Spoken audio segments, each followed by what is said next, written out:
Една облачна сабота времето се расипа. Есента во страшната шума се обликуваше според буквата М. Во мразарник, мокротија и магла. Животните се склопчија секој во своето дувло. Некои веќе паѓаа во зимски сон. Ветрот собираше се повеќе работи со себе и ги оставаше врз буките, под смреките и во грмушките. Таа облачна сабота во правец на страшната шума леташе нешто чудно. Многу, многу чудно.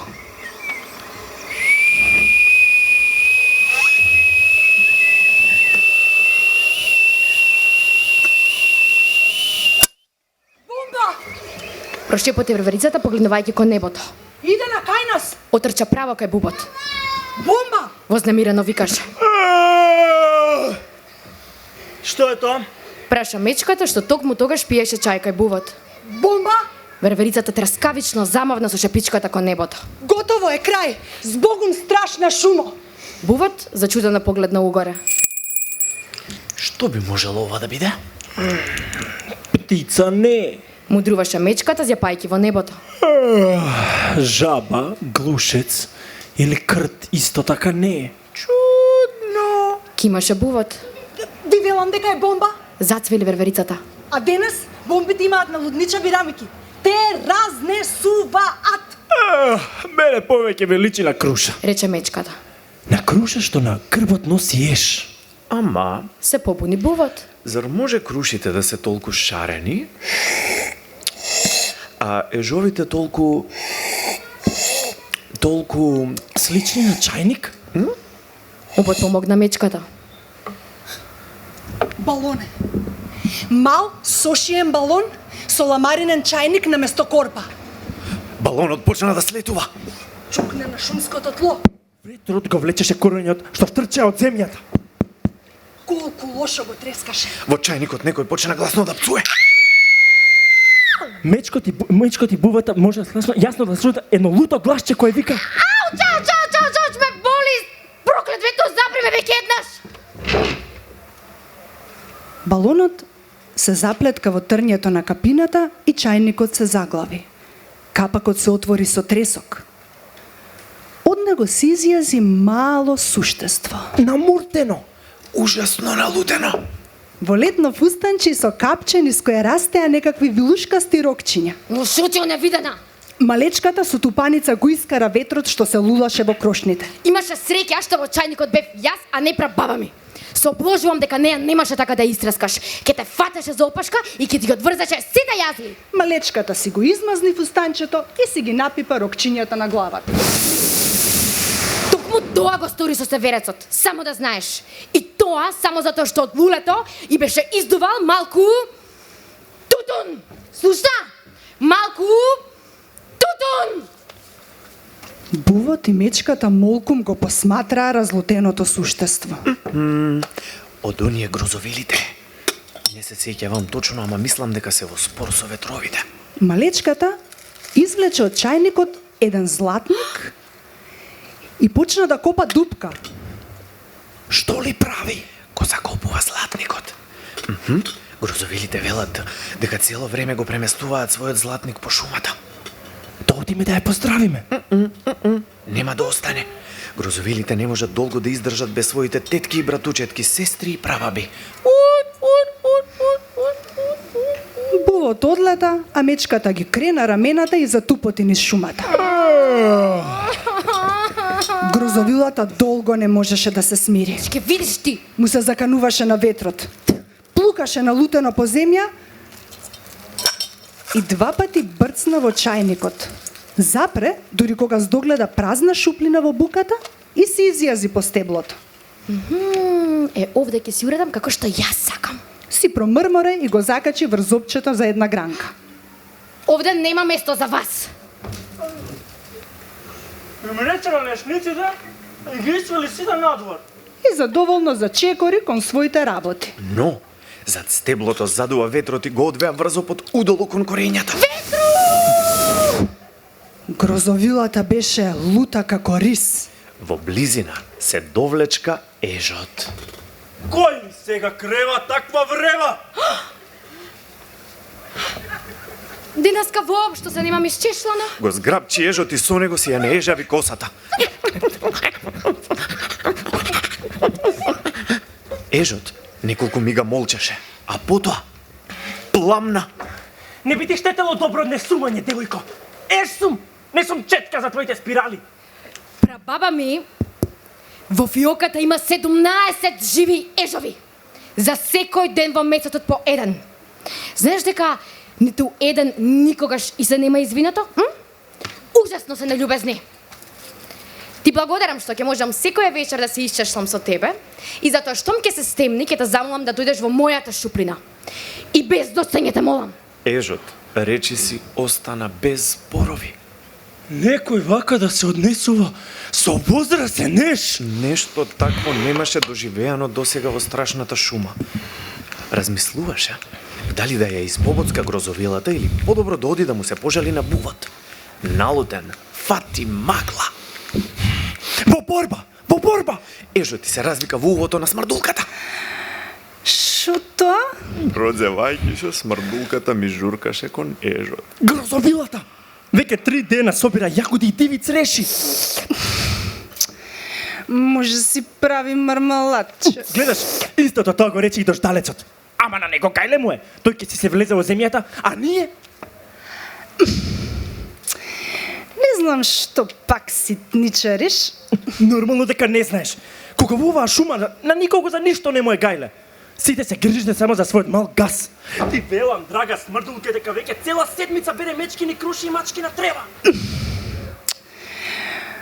Досаден си. Издивна смрдулката. Драга смрдулке, ако не преземеме нешто, сите ќе настрадаме. Ауч! Се скукали ежот, зашто веќе стигна до смреката што растеше спроти шуплината на грозовилата. Грозовилата го караше трњето на капината. Зар не знаете дека да се буцка и гребе не е баш убаво? Само помислете што би рекол бувот. Шипки е важно дал си љубезен, па бувот нека каже што сака. Изморено си седна на улашката, мавтајки со нозет. Утре мојот дабу-абу ќе биде тука. Слушнате? Да, Буабу ќе биде тука. Се стресе верверицата. Абе, кој е тоа? Сигурно е некој грубијан. И би рекол дека со себе носила стегарка и стапица за животни. Претегуваш, бе. Дождалецот. Во меѓувреме, грозовилата донесе цели парчиња мод. Леле, се надевам дека утре ќе дојдат сите животни. Се зборуваше сама со себе си. А што ако не јадат? Тоа би бил ужасен дабу-абу. Се надевам дека ќе дојдат сите. Стапица, дабу-абу ќе не изеде сите, ќе не сомеле, ќе не проголта, ќе не свари.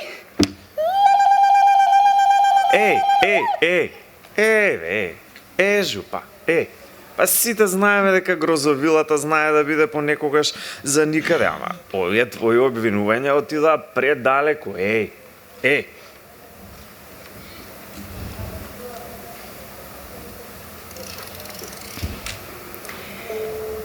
Тогаш од за дрвото дотрча грозовилата. Дури да трепнеш на животните им подели цел куп виолетови писма. Драга смрдулке, сака на верверице, почитувам пожаву. Настанот е утре. Испеков мечкини круши и диви цреши. Ќе бидат послужени со вода од маточина и со млеко од нане. Дојди веднаш штом ќе станеш. И пораката на творот, и на сојката, и на сите други беше сосема иста. Не ми паѓа на памет да јадам од езината помија. Нема шанси. Кога ќе бидеме таму, дабу-абу ќе не уништи со се. Грозовилата ќе ги донесе своите сестри и братучетки. Ќе се населат во нашите дувла. Ќе ги јадат нашите лешници, и костени, и малини, и јагоди. Бувот и мечката никаде ги нема. Веројатно веќе настрадале. Ни останува само едно. А тоа е да избркаме грозовилата од нашата шума. Смрдулката предложи првин сите добро да се наспијат. Рано изутрина, уште пред да се појави Дабу Абу, ќе отидат кај грозовилата.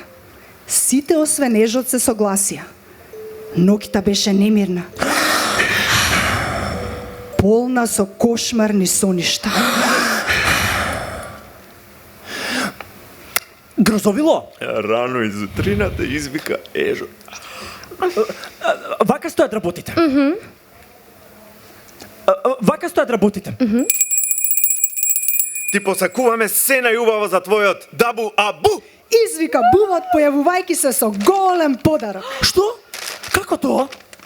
Па, грозовилата денес го слави својот Дабу Абу.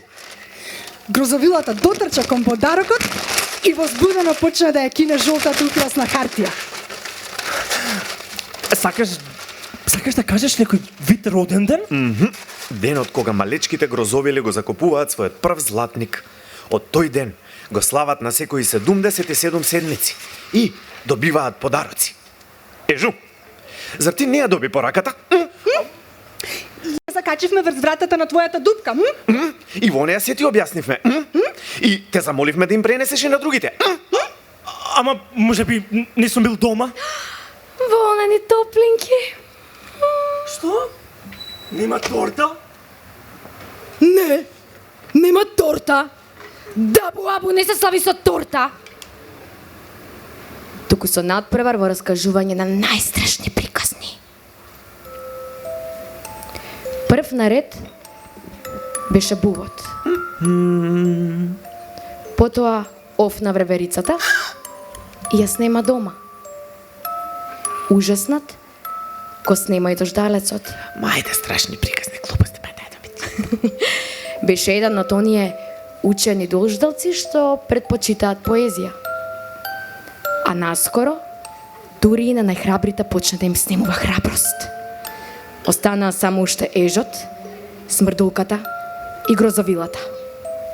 А потоа и грозовилата, јас, раскажа толку грозна приказна, што не издржаа повеќе ни смрдулката, ни ежот. Колку убав! Дабу Абу! Се забавувавме и прв пат победи во раскажување на грозни приказни. Секогаш победуваше прабаба ми. Никој никогаш не можеше да ја победи. Помисли на својата приказна и морници ја полазија од страв. Се пикна во креветот и си го повлече кепето до носот.